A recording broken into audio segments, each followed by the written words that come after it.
ana kay bao ba mo nga na-impeach na sa Congress ang atong Vice President. Wa tingali usan atong wa kay bao kay sa mainstream, sa mga vloggers o sa tanan nahitabo man eh. Ang dagkong pangutana, ang 32 million nga ning butar sa Vice President, mao ba'y ila karong sentimento nga i-impeach ang ilang gibutaran niadtong eleksyon sa national election sa 2022? Karong 2025, kining 32 million kuno, matud pas pipila ka mga komentaryong akong gibasa, mao ba ang ilang sentimento? O mura sila og gikawatan sa Kongreso sa ilang balaanong katungod sa pagtuboy og usa ka opisyal sa gobyerno? Kaya ang nag-impeach 215 congressmen, 215 ka congressmen ang nipirma. Siyam ang taga Sugbo, ang congressman nga gikan dinhi sa Cebu. Siyam, murag siyam kabuk uno ba to? Murag siyam. Nipirma sila nga i-impeach ang Vice President. Sa 6 or 3 pila ta dinhi nga voter sa Cebu. Wa so kiba, abot ba ta og 3 million? Oh, yan na. 6? Bahala na.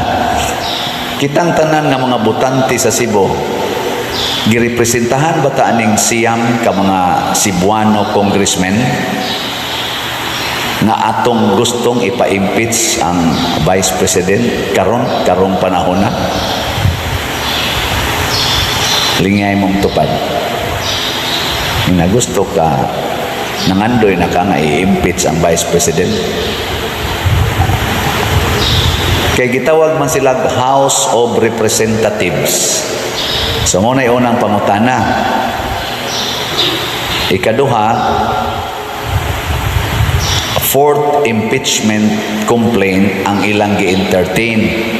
Pero matud pas komentaryo, ako sang gitanaw, giskana ko maayo diya sa mga vlog-vlog, wa gyud gipakita unsay konteksto, unsay sud sa fourth impeachment. Kay nilaps man tong 3 impeachment, di naman to ma-entertain, ila naman lang tong gi-archives, kay nilaps man sa ilang time frame.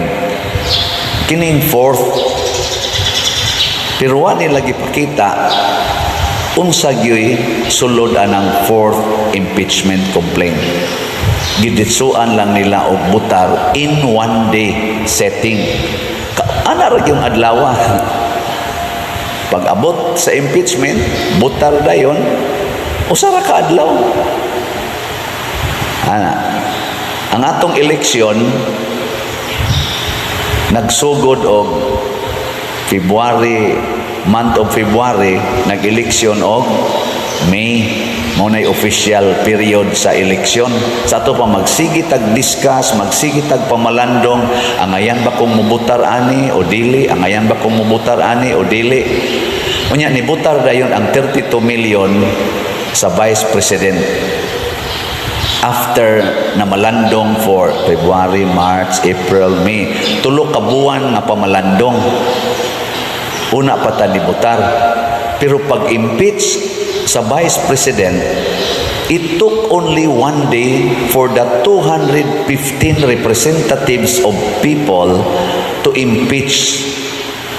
Is it not an insult to individuals nga 32 million, more or less, nga namalandong og 3 months, individually ni butar, ni linya, init ka istanan dito sa voting eleksyon, ni linya gyud dito. Ang uban ato napasaras gutom. Ana. Nya here comes the representatives nga in one day gi-impeach na nila kining gibutaran sa 32 million. Nya wa gani diskusyon unsa may kaso nagibasihan sa atong pag-impeach. Wa ipakita nato na natay social media, na sila mga monitor dito to the last minute of their discussion. Pwede na nato mamonitor, CCTV, etc. Why gidiscuss? Gililong sa natong mga voters. O ang ikatulo na ako sang nalingawan og paminaw, kaning ako laning naobserbahan sa mga komentaryo, nagubot-gubot na gid ni karon.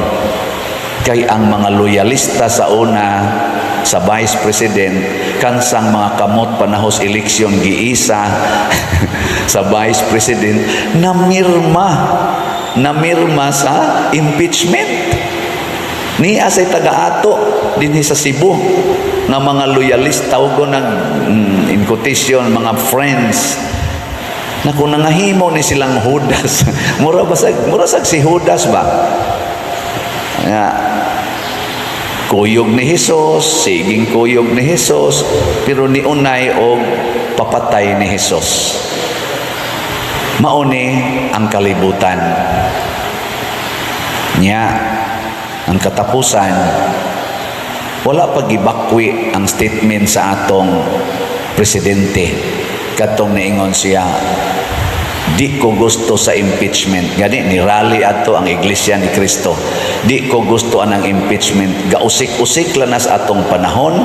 O niya, wa ginay ika-contribute kanang impeachment sa Vice President. Nothing. Why ika-contribute sa kaayuhan o sa panginahanglan sa atong mga Pilipino nga katawhan? Munang di ko gusto ana, wala pa na gibakwi sa atong presidente kana nga maong statement. Although wala na sad siya additional statement karon, pero wa pa na niya gibakwi in public nga karon ako tong bakwion ang akong gisulti o gusto na kong impeachment. Pero ang unang ni pirma number 1 sa balota ang iyang anak si Sandro Marcos, mo'y unang ni pirma sa impeachment. In short, wa mutahod si Sandro Marcos sa pulong sa iyang amahan nga presidente. Gisupak niya ang iyang amahan. Ina ba, no? Ang anak, mutahod maginas ginikana, no? Maingon magyog ka, anak, tahura ang imong mamag papa, sugo nas Ginoo. Pero siya unang ni pirma. Number 1 siya. Impeachment ni Sara, nag-declare sa iyang amahan, ayaw ng impeachment kay wa na'y kapuslanan. Ako lang yung gihatagan o pamalandong in context sa atong ebanghelyo, pagpapahawa o giyawa. Kay kining yawa mga igsoon, mugubot gid ni sa nagkahiusang katawhan. Mao bitaw na kanang naakoy kaslon, moingon dayon ko pangandam na mo. Kay naghiusa man mo, ni-declare man mong maghiusa, bungkagon gyud mo siyawa. Tagaan gyud mo daghan kayong pagsulay hangtod mabungkag mo kay kontra ginasyawa ang unity. Onya kay si Bongbong Marcos o si Sara pag eleksyon ni declare man nga unit team ta, unit team. Agibungkag na Rosyawa, hastang ilang ka unit team nagiyawaan na. Ambot o kinsay giyawaan na, diri ba sa side ni Presidente Marcos or diri ba sa side ni Sara, atong Vice President. Ang ato lang pamalandungan, kinsa Manila ang nagsunod or duol-duol sa batasan ni Kristo. Kinsa Manila ang duol-duol sa kinabuhi sa mga santos, labi na gyud sa mga martyrs. Ang persecutor mao ginay duol sa kinabuhi sa yawa. Ang persecuted duol na ni Kristo. Matod pa ni Kristo, Matthew chapter 5, bulahan kamong gilutos, gidaog-daog o gibutang-butangan sa tanang matang sa kadautan. ug mahitabo ni paglipay kamo.